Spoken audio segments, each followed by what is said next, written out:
Hello, and welcome back to the Kimberly Lori podcast. I am your host, Kimberly Lori. Today, I am super excited to welcome Lori Sunshine, who is the founder and CEO of Lori Dorman Photography.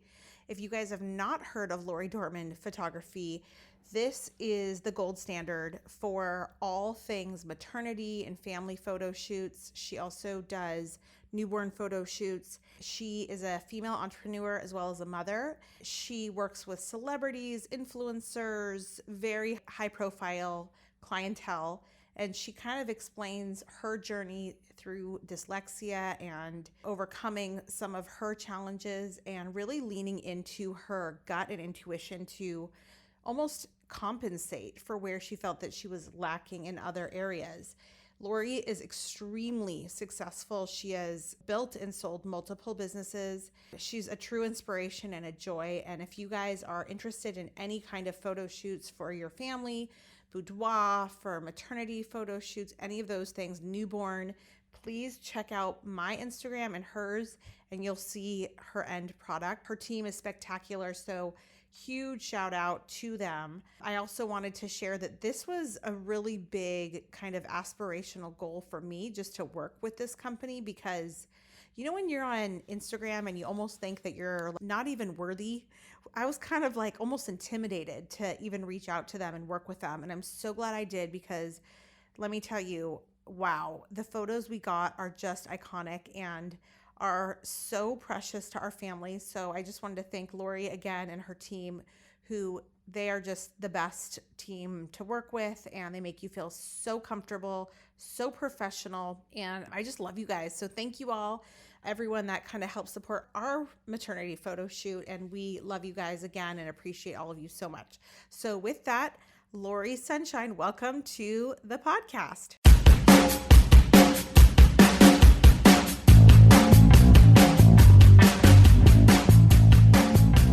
Look at, oh my God, these are like to die for. So cute. So good. Like, we're speechless. We're so happy.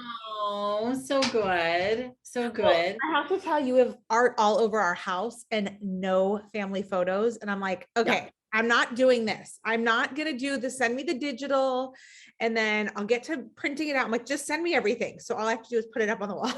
So yeah. Yeah. Oh no. I literally have no pictures of my children. Like literally, I have no pictures of my children anywhere in the house. Yeah. Do you actually do any of the photo sessions or photo shoots yourself? Like, I know you have high-end folks. Do you ever kind of like make exceptions and take over, or do you only do the reviews? You know, it's really been a progression. My heart really is directing me, and I've always followed my heart through every career. I've always built a bridge to another career, which I've always double dutied myself to do that. And I think I'm at a place in my life that I don't have to build that bridge any longer. So, and I don't know that I want to go develop another full-time company. But my heart is telling me that I don't want to pick up that camera anymore. It doesn't mean that I'm not going to. And it makes me, it's really confusing, because it makes me feel like I have this gift, because it really is a gift, right? You know, it's when I'm in the camera, I'm not a student of photography. I didn't study it in school. I didn't learn. I learned just through my eyes, right? And talented people that I went and studied. And I guess, I mean, that obviously is a very successful form of education for many people, but for me, it was just very, very intuitive. In fact, well, going back, like when I was 13, I saved up all my babysitting money, I think $2 an hour. And it took me 2.5 years, and I bought my first Pentax K1000. And the reason I bought that was because my dad had one, and we grew up, you know, pretty poor. Like we did not, but I never knew that, right? But I love it because it really instilled a great work ethic in me. But I hustled to get that camera, because when I looked at my dad's camera, this whole, like, my mind just like exploded. I looked inside and it was like looking in a movie, and I could control that movie. Even when I was 12 years old and I had that experience, my mind just completely blew open. So I saved up all my money and I bought my own Pentax K1000. And then I used it for a while in high school and so forth. And I moved on to different arts and tried to play with different mediums. And then in my 20s, I came back round to photography, and there was just this very direct voice in my head that literally directed me and said, shoot as much as you possibly can. And I remember arguing with it going, that's crazy. That will cost me so much money. And it said, don't worry about the money. Just shoot as much as you can. So I would take the camera to my son's preschool and I would run around and I would shoot the little children in the playground. And then I would just give them all of the pictures, right? This is the film days. And that was really where I trained myself. So it's, and in the meantime, I was building other birthing businesses as I was going along. But I think that I always had that really deep love of photography. And so when I finally decided to really jump in after developing other businesses, I decided to just, that was right when digital photography was coming into play, which was, I mean, that was the dream, right? Because now you could take everything to Photoshop and you could manipulate and you could create your art your own way. You didn't have to just get it perfect in camera, and you didn't have just one try. You had a million tries. So that was a game changer. And it was really exciting to be at the forefront of that change in our time, that all of those possibilities came true. And then that's when I made a decision to sell off the current businesses that I had and just jumped directly into photography, which I worked 24/7. I would literally work all day long shooting. I would edit at night. I would go to bed at 4 a.m. People would show up at 9 o'clock at my door. I would be half dressed in bedhead. I would literally wake up because the doorbell was ringing and it was a client downstairs. And I would be shoving my hair into a ponytail and running downstairs and the half in pajamas. I mean, just like bedhead and everything else. And then I would just do it again. And I would do it again and again and again until finally that's when, I was doing something that the industry hadn't done before with maternity, which I was sexualizing it. I was, I don't know if that's the right term to be using, but I was turning it into a sexual platform where I was like, no, this is about sensuality. It's about sexuality. It's about empowerment. It's about women in their beauty, and their beauty is all tied into sexuality. And it's interesting because it was definitely a game changer. And I really feel honestly, like I know for sure, like I was at the forefront of that change in maternity photography. I know for sure, because I didn't pick that up from somebody else. Okay. That I think is so interesting that you hit on too. You're such a fascinating, incredible person. Thank you. Can you please call my children? To that end about the sexuality part and sensuality and being a woman and all this stuff, like, I think it really something that really maybe surprised me as like a very much like I've historically been in a very conservative job, very buttoned up, like not in front of, the camera in any way. Like I'm by no means any kind of model or any of that stuff.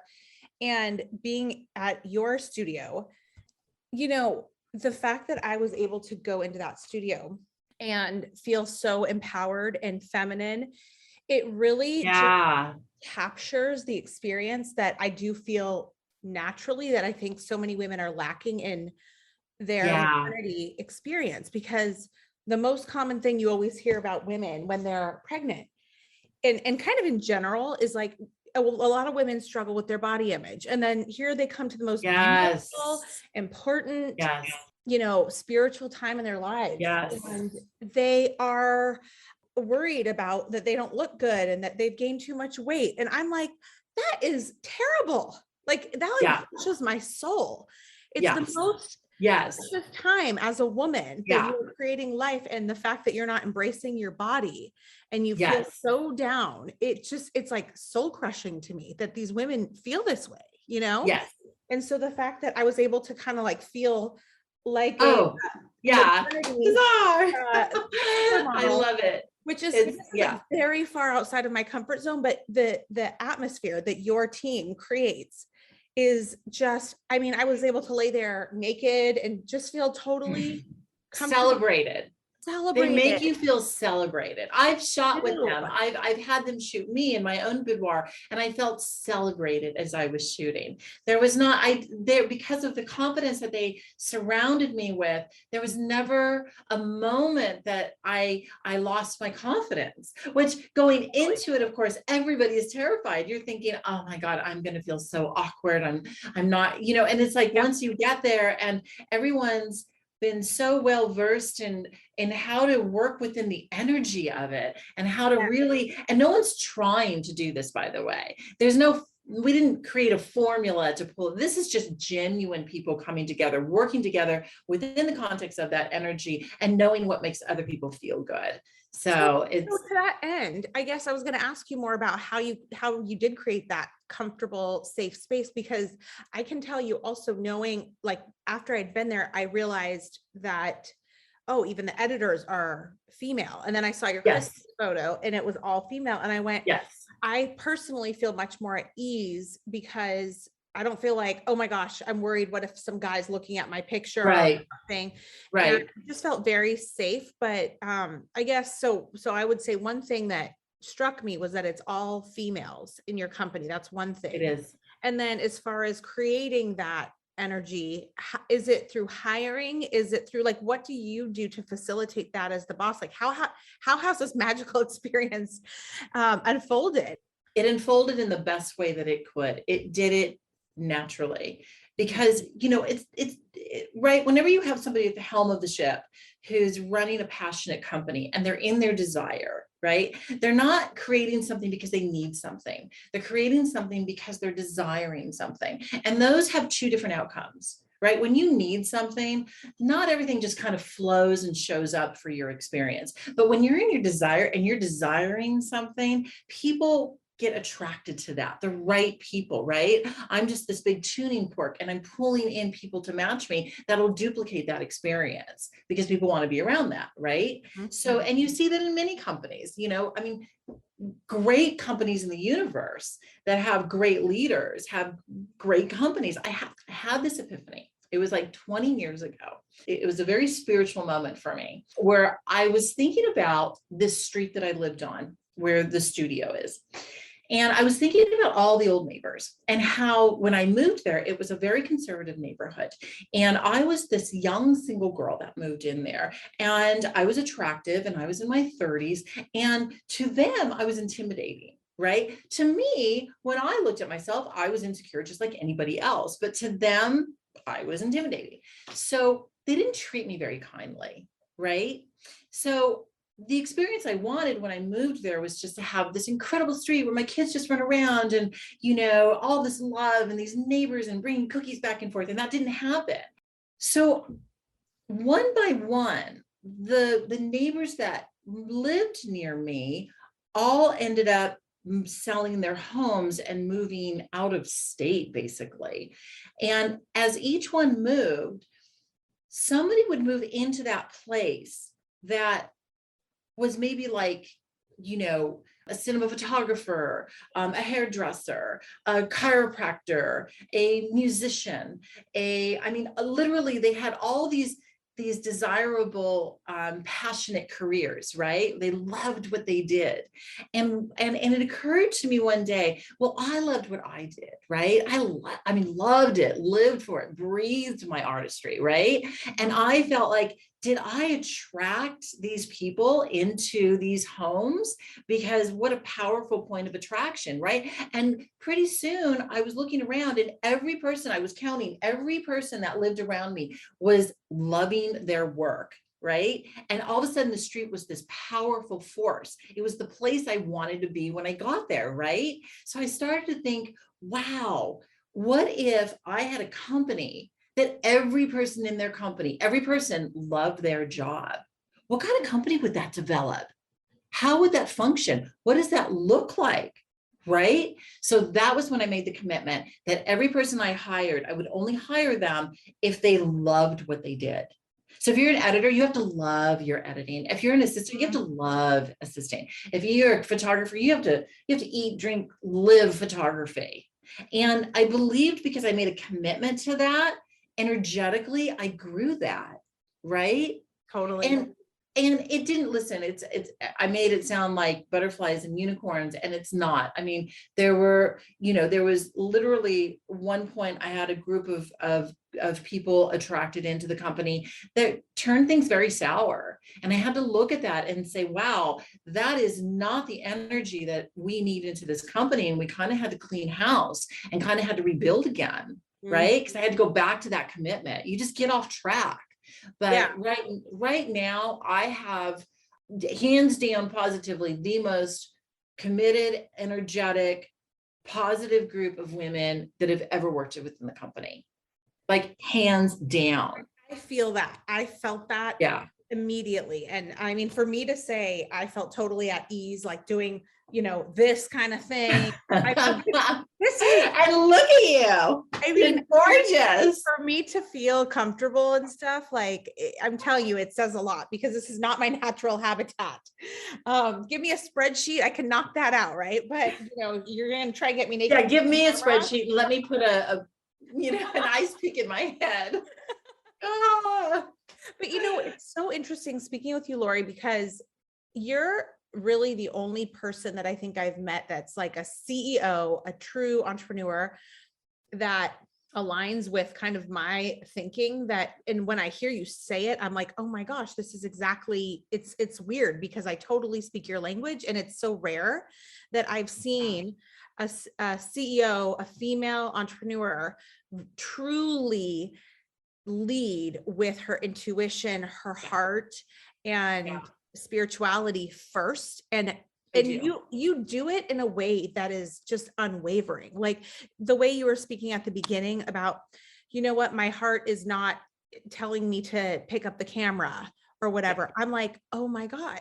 And it's like, I think so many women, we have this, sixth sense or our gut feeling, but it's so far out of the norm to see somebody that truly, like, you firmly listen. I do. Firmly. So I do. How did you build that trust within yourself? Or what would you say to women that we hear the voice, but we second guess? Like, it's a big question. It's a loaded question. I think obviously it comes through the contrast, right? You listen, you don't listen to the voice and you get burnt, and you end up on the other side of that experience going, I should have listened. And how many times have we all done that? And I think that, my strength is not my intellect. And everybody says, no, that's not true, but it is kind of true. I'm very dyslexic. I can't even spell. I mean, to be honest with you, I really can't spell. So, but I can lean into my gut and I can get it right. And when I get it wrong, I'm okay with that, because the one thing I know for sure is that it's worse, way worse. It's way worse to not try than to fail at something. mm-hmm. Way worse. You will regret not trying. You will go to your grave thinking, why didn't I do that? You will, if you're in your 20s and you had a very strong gut feeling and you're in your 50s now and you never followed it, I promise you it'll be your biggest regret. But if you tried it and fail it, you're never even going to think of it. Let's face it, you do have to keep trying, and it's like learning to ride a bike. And if you find that leaning into that intuition works and that you do get it right, and once in a while you do get it wrong, that's okay. Just keep leaning into it. I literally built my companies because I had to lean into that. I couldn't rely on my intellect because it's too jumbled up in there. It really is. I mean, I can't even spell words. So how can I rely on that?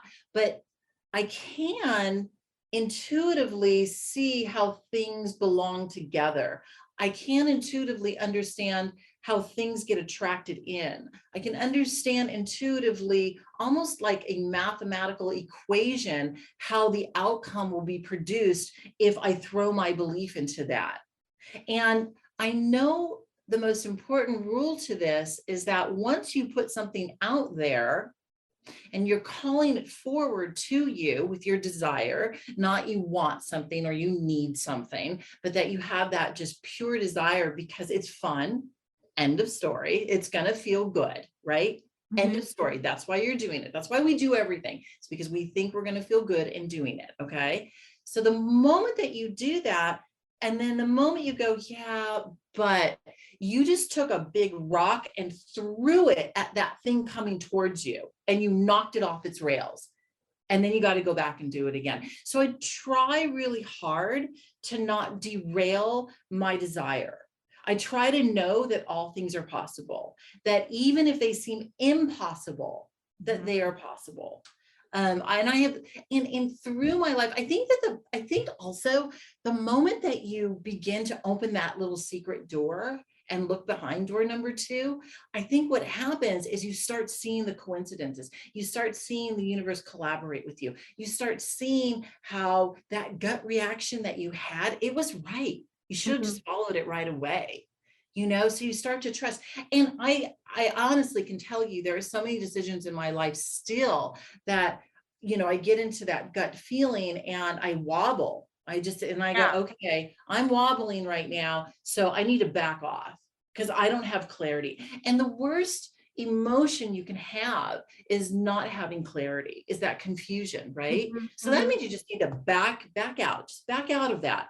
And wait for some clarity to come so you understand the way to go. Something will happen. So both of my stepdaughters are, one's looking for an apartment, her perfect apartment, and one is looking for the perfect house. And they're both complaining about the markets and blah, blah, blah. And I said, the universe will bring it to you. You just stop throwing rocks down at the thing that's coming to you to knock it off its trail. And so I was telling them, like, we purchased a home down at the beach. And after we purchased our home, we knew it wasn't our dream home. So we purchased it, and then we went down to the beach and we walked in front, and we were walking on the beach, and we were looking up at the homes on the beach, and we saw one home up there, and it had this perfect glass railing around, and the people were up on top, and the fire was going, and they had their furniture. And me and my husband went, wow, that's the goal right there. We were like high-fiving each other, like, one day, we don't know how it's going to happen, but that's the goal. The day that we closed escrow on our home, a house comes on the market. Now, it's not on the beach, right? Because we can't afford to be on the beach. But it happens to be one house behind the house on the beach. And that house in front of the house and on the beach has 3 lots on it. And it's 1 story. And this house has that perfect glass railing around it. And it has the fire pit, and it's got the furniture, and it has the perfect view onto the beach.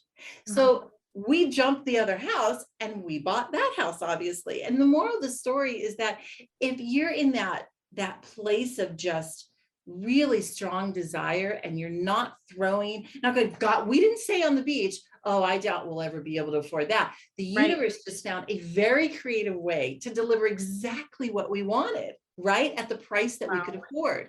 And that happened immediately because the lack of resistance to what we were seeing, because we had no judgment about looking at that house. We were just celebrating that. We already had a house. So we didn't have to be like, oh, I wish it was that one. Do you understand what I'm saying? So yeah, going back to the big picture, I think that leading with your intuition is a practice, and it's a daily practice. I fall off the tracks just like everybody else. In fact, when the company gets at its worst, I know I fell way, way off the tracks. And I always say, I need to go and work on this from the inside out. I need to go back down to meditation. I need to get quiet. I need to be able to listen to the signs of the universe around me, directing me, because every moment the universe is giving me the answers, but I'm just not paying attention. I'm up there like struggling with all the problems that are there. And I've got my head all wrapped up, and my mental capacity can only do so much.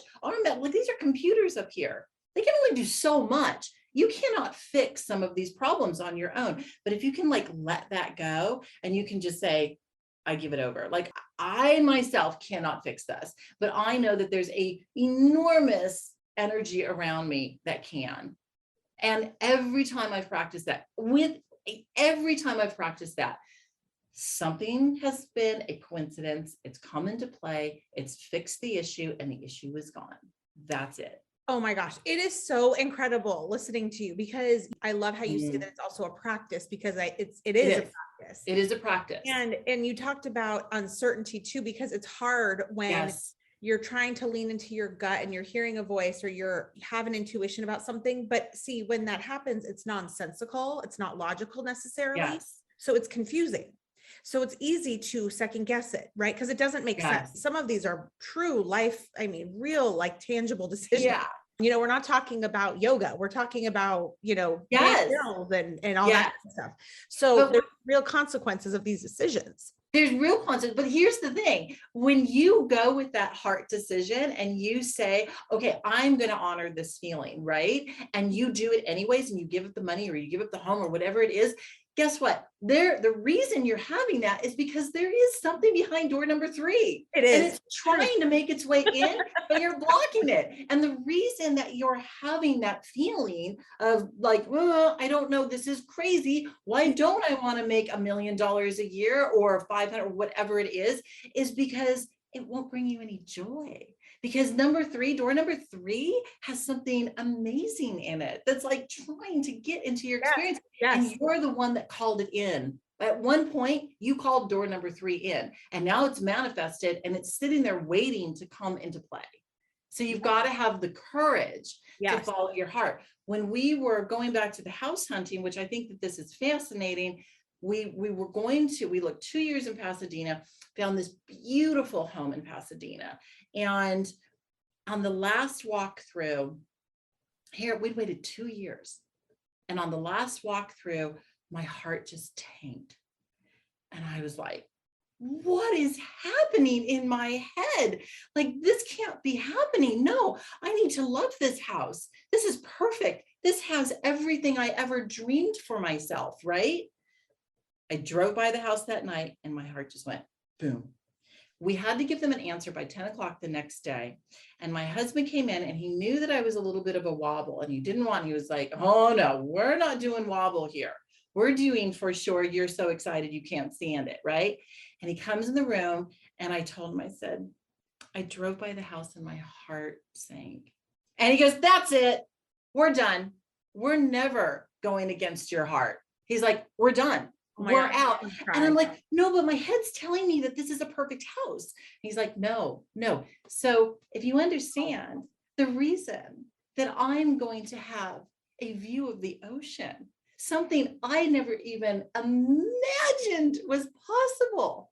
Imagine more joy than I could even conjure up for myself, is because I listened to my heart at that final hour when it said, don't do this, when my head was saying, oh yeah, let's go. Right. And I chose, and the reason I'm going to sit up on that deck and look at the ocean was because of that moment. That's powerful. It is so powerful. And I think it's so fascinating talking to you about it, because women, we severely underestimate ourselves on so many levels, because we don't. Well, look at our history. I mean, is there any longer? Right. And powerful businesswoman. And it's like the way we play, I think what's tricky is, so I come from like very much a man's world, and let's be real, a lot of the business world still is a man's world, right? And by the way, I play just fine in a man's world as far as hanging out with the guys and traveling with the guys. But you still have to play a role in that. Rather than just being 100% in your own power and just being 100% you still have to develop a role, which takes some of your power away, even though it doesn't feel that way. You still know you're having to be something maybe slightly off from who you really authentically are. Does that make sense? It does. Feel true? You have to adjust to your environment, right? And so I guess exactly right. Like I can adjust and adapt just fine. But when I was teaching women how to sell, I always say to any woman that's selling anything, because women, what do we hate? We hate being sold to. We hate feeling either we don't want to be the TV salesperson. We don't want to be sold to, and we definitely don't want to be the one kind of doing that. So as a woman in business, I think it's important that I think the best way to be successful as a woman in business is to be truly authentically you. And I would always say to people, to my students, sell from the inside out. If you're selling a product, you should love the product or service. If you don't love your product or service, you need to address that right here, right now. immediately Right. first. Right. Once you're in love with what you're doing, it should be easy to sell your stuff, and you Yes. shouldn't feel salesy. Yes. You should Yes. feel passionate and vibrant and authentic, and Yes. sell from the inside out. Be authentic about it. And it's not even hard. You don't even have to try. Yes. Yes. 100%. Yeah. I mean, I literally tell my staff the same thing. And, sometimes, we'll go into a viewing where you go through and you pick your picture, and then there's different packages that you can purchase from. And I always tell my girls, like, you don't have to sell anything. There's nothing to be sold here. Don't sell anything. Like, the art speaks for itself. We just spent 10 hours on this photo shoot. This woman came in and spent 6+ hours with us. We've spent 4 hours in post-production. She spent an hour or two in hair and makeup. We have a talented team. I mean, there's so much, right? There's so much love there.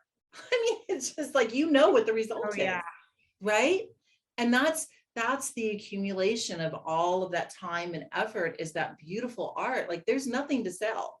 She will either fall in love or she won't. I don't want to convince anybody to purchase something that they don't want. So from the beginning, your business, I actually might even have to do a whole separate discussion just to tell the audience, like, about just exactly how, because I could literally talk about it for a full, like, couple hours. But from the beginning, and I mean that, I mean, completely, I really That's genuinely so sweet of you. But from the beginning, the experience with you, with your team, the way that you have everything set up from start to finish, to the point where I've, now received everything and we're at the end, it's top of the line, impeccable. It is impressive, soup to nuts. And I'm not just saying that because you're here. I mean, I tell people that. And so creating the experience for your potential customer from the beginning. I mean, the fact that hair and makeup is included, and just the way that they communicate just from the beginning to end is just stellar. So you've created this experience that puts somebody at ease from the beginning. So your product and your service is completely, like you say, speaks for itself, and the experience really shapes it. Well, if I was a consumer, there's two things I want. I want communication and I want timelines. And I want a commitment that those two things are going to be followed through with, right? That's all I want as a consumer. And I want to have a fun experience. I mean, that's it, right? We're doing it because it's fun.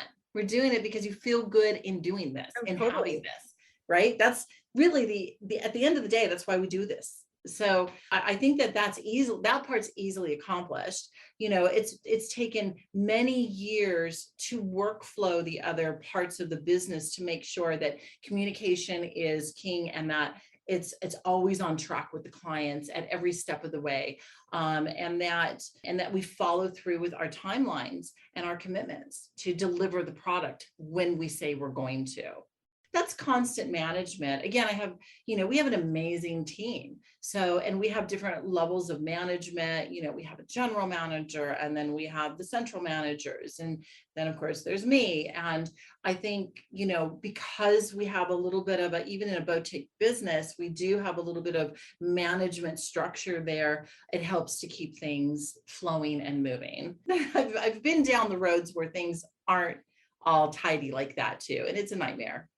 So years to refine that process. It's not like wake up and it's all well-oiled. No. You have to build it piece by piece, brick by brick, and troubleshoot as you go. I mean, that's what it is to build a business. Right. And how long has it taken you to get to this point of a well-oiled machine? Gosh, I probably started around 2000, I would say. I had a birthing business, and then in that birthing business, I was shooting women on the side. And then when I sold off my birthing businesses, then I moved into just doing photography. And I thought it would just be me doing it solo, but that grew very quickly. And then I was hiring other people to come on. And also, a word of advice to your listeners, especially if you're building a company out of passion, the one thing that you want to do is you want to try to architect your company first. You want to try to lay down some very sturdy tracks, very sturdy workflow tracks. Even if it's just you, use programs that help organize you. Every single part of your business will run smoothly if every single component is workflowed, has a system in place that treats that problem, treats that part of the cycle. Does that make sense? It does. Because process. what happens with passionate businesses is that, especially as a creative, is you're just in there taking pictures and buying dresses and ripping dresses apart, and how, it's unicorns and fairy tales or whatever. And, that can turn into a very messy ball. And if I had laid those tracks down from the beginning, but I didn't know, right? I didn't know. I learned through my mistakes. I thought that this was just going to be a hobby, and then it turned into, I did. I literally thought it was going to be a hobby, and it turned into a very viable company. So I had to, at different levels as the growth, we had to keep creating different infrastructure that would support the finances and the workflows and the management and so forth. Probably about 2 years ago, me and my general manager went in there and we really cleaned house with our workflows. We went in and it was like taking a deep breath and going underwater for 6 months. And we both cried. We both missed out on a tremendous amount of time with our families. I mean, we just went in very deep, and we reorganized the company so that every single situation, movement, personnel, everything had a track, and everything was capable of being followed on multiple levels. And we had to tie these systems all together. I mean, we can have 50,000 images moving through our company in 1 week. Oh my gosh. Yeah. That's so insane. It is. And since we did something unique that's not normally done in a company where, we have a team that produces this imagery. And that's what everybody who comes and works for LDP, that's one of the great benefits, is that anybody who's a photographer on their own, they know this is grueling. I mean, it sucks the life out of you to be a photographer on your own, because you're editing, you're selecting, you're booking, you're running your finances, it's day and night to be solo. And so what I did was I developed a team that every single aspect of that is taken care of. We have assistants, we have selectors, we have editors, we have bookmaker, we have the designer, we have Michelle that does client services, and we have a studio manager. Every single aspect has a specialty person. So, which then brings up all the issues of management. You have to manage all those people, right? So that's a whole other level of issue, especially because it's a boutique business. But yeah. So were you a doula? Were you a doula before? I was. Yeah. Oh, wow. Yeah, I was a doula for probably a decade. I was a doula, and I was always the child that wouldn't follow the recipe. So, my mom would never allow me in the kitchen, because I couldn't just look at a recipe. I'd be like, well, if it's that good with 2 eggs, we should put 4 in there, or we should put more vanilla in there, or we should put, I drove her bonkers. And that translated into my work as an adult. When I became a doula, I think I was pretty good at it. And I was a doula before we were, quote, doulas, by the way. I was just helping other women give birth. When I was working as a doula, and I had my own company as a doula, and again, the same thing happened. I just was born out of a passion. I started helping women give birth. And then the name doula came into play. And then pretty soon more people were coming to me. But the reason more people were coming to me was because I started getting obsessed with hypnosis. I wanted to experience how we could change someone's birth experience, right? So I would study with all these hypnotherapists, and then I would pull out the tools I thought would work. And then I would go back and I would work as a doula. I would say, hey, let's try this script and let's see if this makes a difference. And then one by one, these women were start having these different experiences. And I was able to sculpt this experience into birth where it would make them birth faster. And there was easier experience. And let's face it, most of the women that were coming to me wanted a natural childbirth. So we were achieving much higher levels of natural childbirth. So again, then that made that company explode. And all of a sudden we had all these people coming to this company because they were telling their friends, oh, I had this great birth experience and it was short and it wasn't very painful and blah, blah, blah. So then I started training other doulas around me. And then I took all that experience and I put it into a program called Hit Birth. And then I was able to give that out to other people as a CD, and I like made my own CDs, and everything was just all grassroots. Yeah.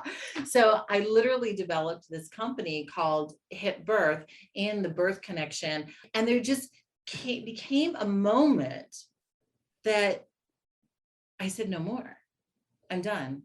I can't go to another birth. I remember thinking I'd been to like 1,000 births, and I put something out into the universe that was really beautiful, and it helped women give birth and lessen their pain, made them birth faster. And I thought, I'm done. I literally, like, my heart said, I can't go to another birth. And I didn't. That was it. I was just done. I love it. Hearing you say it to yourself and then listen is so validating. Cause like, and then you moved on to the next thing. Then I moved on. I opened up a store, and this was a really great story. So when I was at the Birth Connection, I was teaching a group of girls that wanted to become doulas, and I was sharing my experiences with them. And they would work for the Birth Connection after that as a doula. And we spent probably 6 months together. And there was one gal that was very, I'm going to say she was just very unassuming when every time she would show up every week and we would talk, and she was lovely and I really liked her. And I started to get this little store next door to the Birth Connection was emptying out their little gift shop. And I started getting, you know how you get those signs from the universe? Like people are talking about the same subject. Everywhere you go, you keep hearing the same subject brought up. And I started paying attention, and it was all about a breastfeeding store being put next door in this little gift shop. And I thought, okay, universe, I hear you. You want me to open a breastfeeding store next door, but I don't have $1 to my name. I mean, I'm hustling right now. You know, I was a single mom. I was hustling to make my ends meet, which isn't a sad story. It was great. It was all good. But I mean, it would take $100,000 to open up this store, right? With merchandise and so forth. So, but I continued to hear more of those coincidences where people were bringing the subject up. So on this Friday morning, I sat on the floor and I said, I hear you. You want me to open that store. If you put $100,000 in my lap by tonight, I will open that store. End of story. And I got up, sitting in this group with these women, and the one woman was in the group. And I said, you know, it's so funny. I just keep getting these messages that I'm supposed to take over this store next door. And the one girl says, well, you know, I would love to have something to do. She said, you know, my husband, you know, he does pretty well. And why don't we meet with him tonight? And let's talk to him about maybe opening up the breastfeeding store. And I was like, okay, whatever, you know. Remember, I asked for $100,000 to be dropped in my lap because I literally had to tell them on Saturday morning if I was going to be the one, because I had first rights to the store next door. So that night we went out to dinner with her husband. And the last thing he said to us, he said, okay, girls, I'm going to give you $100,000. Don't spend $1 over it. And that was it. And I went, oh, okay. I'm opening up a breastfeeding store now. And I did. I opened up a breastfeeding store, and it serviced both of the hospitals that didn't have local breastfeeding in both of the hospitals. We serviced both of those hospitals. We serviced like a giant community. And to that day, it's still in the community. It's Bellies, Babies, and Bosoms. It's still there. It's been there for 20 years, servicing What women with, city? up in Montrose. Do you know where Montrose is? No. Oh, it's up above Glendale. Oh, okay. Okay. Yeah, it's a cute okay. little breastfeeding store. And Oh my I mean, God. it literally serviced probably 100,000 women since it's been there. I mean, and there came a point, my whole point is, there came a point that I had to work every Thursday in the store. And I felt like a caged bird every time I had to go work in the store. But that was my commitment to part of our partnership. And I had to go in there and work it. And I literally couldn't go one more time. My heart was just like, no, you can't do this. Because we were going to open up multiple stores as well. And my heart was just like, no, no, no, no, no, no, no. And I finally came to my partner and said, I can't do it anymore. And she said, fine, I'll buy you out. Don't worry about it. Yeah, bought me out, and on its way. It still has the same integrity as the day that we owned it, that we put it together. And I mean, that's the beauty of following your heart, right? And the moment I did that, just another thing came onto my radar. I started doing the photography. That came right onto my radar. I had the confidence to do what I was loving to do. And I thought, well, maybe I'll just do this for a little bit. Maybe I'll just, I love shooting women. I love creating that artwork, and I really want to jump into this full Monty. And my heart was just telling me to go this. I call it the cookie crumb trail. It's like, if you just follow your heart and you just keep, like, there's like one little cookie crumb and you're like, oh, that looks good, I'll just eat that. And you eat that. There's another one after that. So even if you, like, I started a company called Earth Mama Angel Baby. And when I started that company, I was looking for linden oil. I was obsessed with making this scent. I wanted this scent. There was a scent that went out of commission, and it was like 4 or 5 different oils mixed together, and I was just going to blend my own, but I couldn't find linden oil. And I was asking everybody, and I was like searching high and low, and I became obsessed with it, which is, I think, part of the process of many times to knowing you're on track is when you really start obsessing over getting something right. So I was talking to a client about looking for this linden oil, and she said, oh, you need to talk to Caitlin Olsen, who is on Sunny in Philadelphia. It's Always Sunny in Philadelphia. Yeah. Have you ever watched that? The woman in the show? Okay. So it turned out that my client owned a gift shop and Caitlin worked for her. And Caitlin's mother was Melinda, who was growing herbs in her backyard up in Oregon. So this little weird connection, right? So she got me to talk to Caitlin, who got me to talk to her mom, and we just hit it off. So I started having her just make me all kinds of products. I forgot about the linden oil. I just started having her make me all these products for all these pregnant women that were coming to the birthing business, right? Like belly oils and teas to drink to start their labor and blah, blah, blah. And at one point we just said, why don't we just make a line? Let's just make a bunch, and let's just like neither one of us had a clue what we were doing, a clue, but we were like, let's just do it. Why not? Right? Oh my God. That product to this day is literally like all over the world, like all over the world. Earth Mama is a global product. You sold that company, the Earth Mama Angel Baby. I did. Yep. And it's global. It's global. It's global. Yeah. Wow. So my point is, even when you think you're like, you get a desire for something, it's the cookie crumb trail. I thought I was looking for linden oil, but really I was supposed to be going to look for Melinda. Right. Yeah. But if you have, like, the universe just finds a way to like get you where you're supposed to be, but it has to do it. It's like, you only do things because they feel good. Right. So in desire and like that passion, that's the best of the experiences that we're having, right?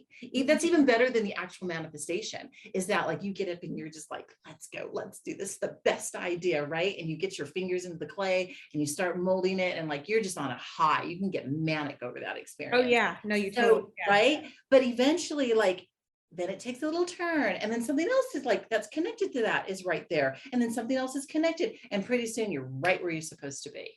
So I've walked it so many times that I know it's real. I know it's not airy fairy.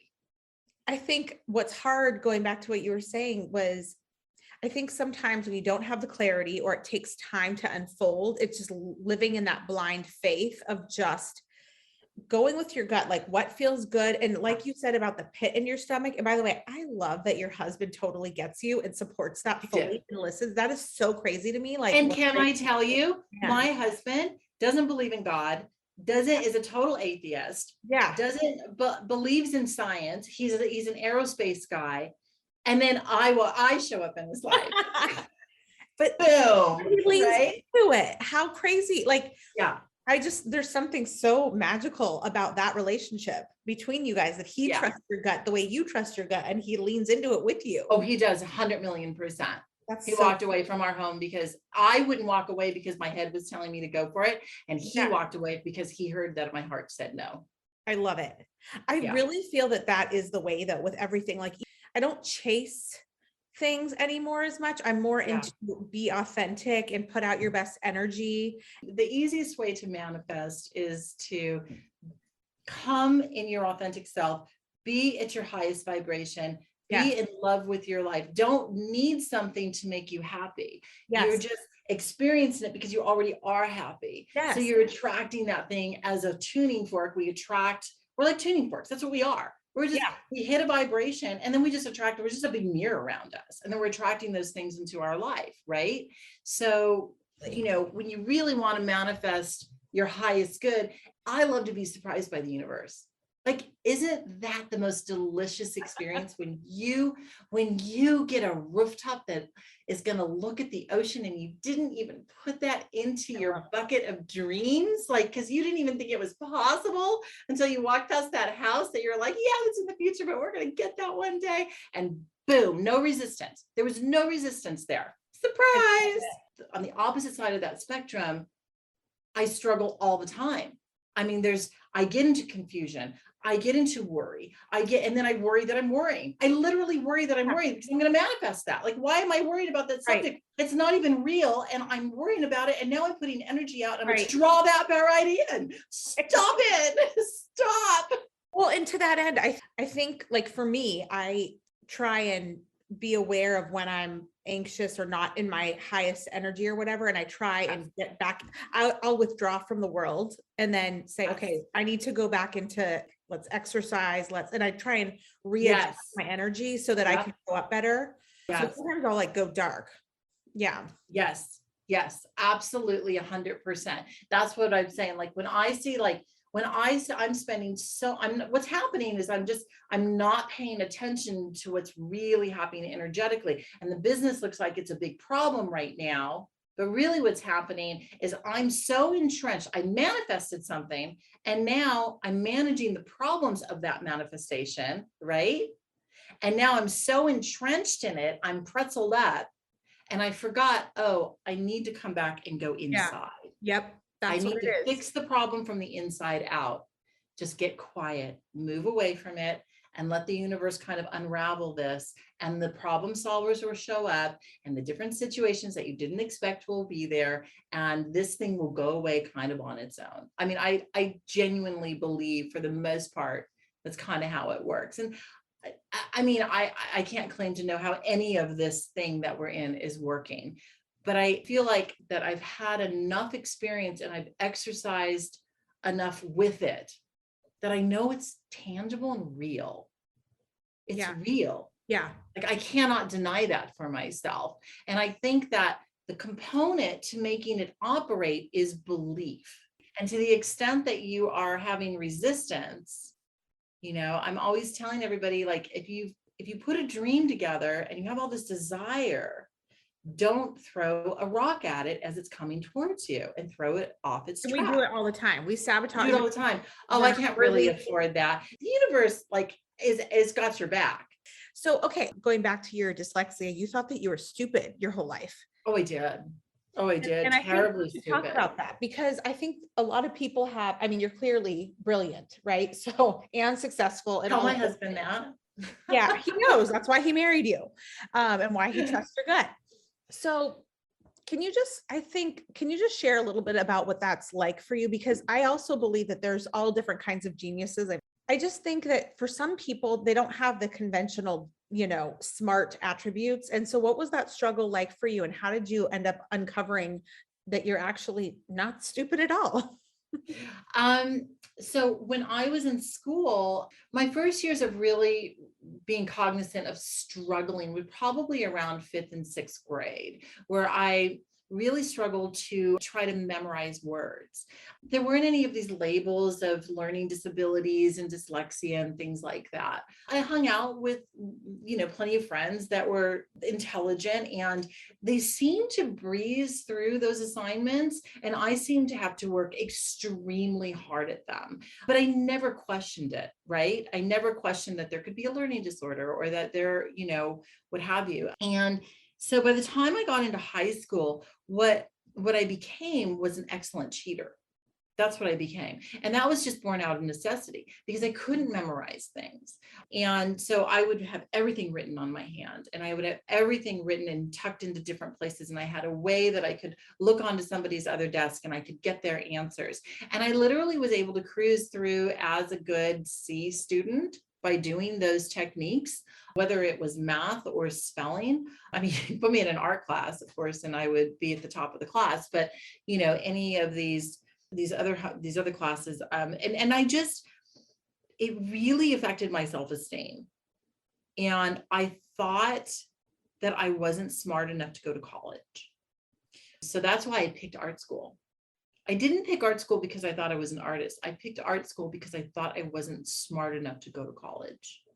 Wow. And the truth is, I wouldn't have survived college because they're conventional, classrooms and things like that. And those, I have to have visual aids. Everything I do now, I know that if I'm going to memorize something, there has to be a photograph to it, like a picture in my memory to it, right? Otherwise, I can't figure out the spelling of it. I can't figure out anything to it. And my husband at the time, he's my ex-husband now, is another lifetime ago. He had his own company, and I was married young in my early 20s. And I watched him run his company. And I always would think to myself, well, I would have done it this way.